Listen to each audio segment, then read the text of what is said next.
तर नमस्कार मंडळी आणि मित्रांनो, तुमचं मी या माझ्या मराठी लाईन चॅनलमध्ये मनापासून स्वागत करतो। तर मंडळी, आजचा आपला विषय अतिवृष्टीग्रस्त शेतकऱ्यांना 25% अग्रिम पीक विमा मंजूर करण्यात आलेला आहे।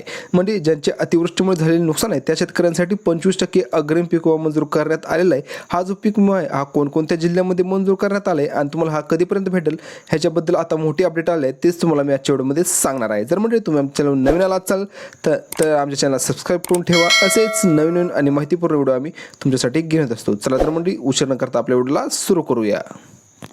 तर मंडळी, आज मुंबईत झालेल्या कृषी मंत्रिमंडळाच्या बैठकीमध्ये ज्या शेतकऱ्यांचे सततच्या पावसाने म्हणा की अतिवृष्टीमुळे म्हणा किंवा चक्रीवादळामुळे मोठ्या प्रमाणात नुकसान झालेलं आहे त्या शेतकऱ्यांसाठी मंडळी 25% अग्रिम पीक विमा मंजूर करण्यात आलेला आहे।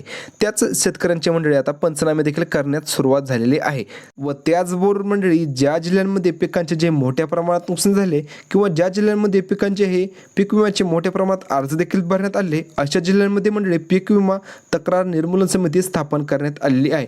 तर मंडळी, ह्या समितीद्वारे मंडळी पंचनामे देखील करण्यात मदत होते। तर मंडळी, मध्ये पडणाऱ्या सततच्या पावसामुळे आणि अतिवृष्टीमुळे मंडळी सोयाबीन या पिकाचे हिंगोली जिल्ह्यामध्ये मोठ्या प्रमाणात नुकसान देखील झाले होते। तर मंडळी, ह्या समितीद्वारे प्रत्येकी 10 रँडम गावामध्ये जाऊन सोयाबीन या पिकाचे पंचनामे देखील करण्यात आलेले आहे। त्यातून असा निष्कर्ष निघाला की सोयाबीन या पिकाचे 50% उत्पादन हे घटित झालेले आहे। म्हणजे सोयाबीन या पिकाचे 50% जे आहे ते नुकसान झालेले आहे। अशा प्रकारचे रिपोर्टही वर जिल्हास्तरीय पीक विमा निर्मूलन समितीद्वारे देखील पाठवण्यात आलेले आहेत। त्याचमुळे मंडळी, हिंगोली जिल्ह्यासाठी 25% अग्रिम अनुदान देखील मंजूर करण्यात आलेले आहे। त्याचबरोबर मंडळी, ज्या जिल्ह्यांमध्ये पिकांचे मोठ्या प्रमाणात नुकसान झालेत अशा जिल्ह्यांमध्ये लवकरात लवकर त्यांचे पंचनामे करून त्यांना देखील 8 दिवसाच्या आत 25% अग्रिम अनुदान मंजूर करावे असे आदेश माननीय कृषी मंत्री धनंजय मुंडे यांनी दिलेले आहेत। त्याचबरोबर मंडळी, ते असे देखील म्हणले, जे कोणी अधिकारी लवकरात लवकर पंचनामे करणार नाही त्यांच्यावर देखील गुन्हे दाखल करू असे देखील वक्तव्य माननीय कृषी मंत्री धनंजय मुंडे यांनी केलेले आहे।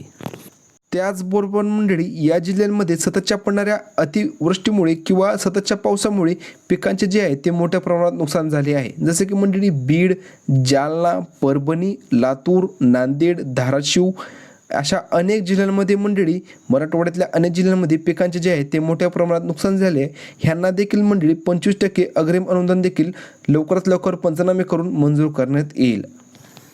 त्याचबरोबर मंडळी, जे कोणी शेतकरी बांधव पीक विमा भरायचे राहिले असतील त्यांनी देखील लवकरात लवकर हा पीक विमा देखील भरून घ्यावा मंडळी, कारण ज्या कोणी शेतकरी बांधवाचे मोठ्या प्रमाणात नुकसान झाले असेल त्यांना देखील या 25% अग्रिम अनुदानाचा लाभ देखील घेता येईल।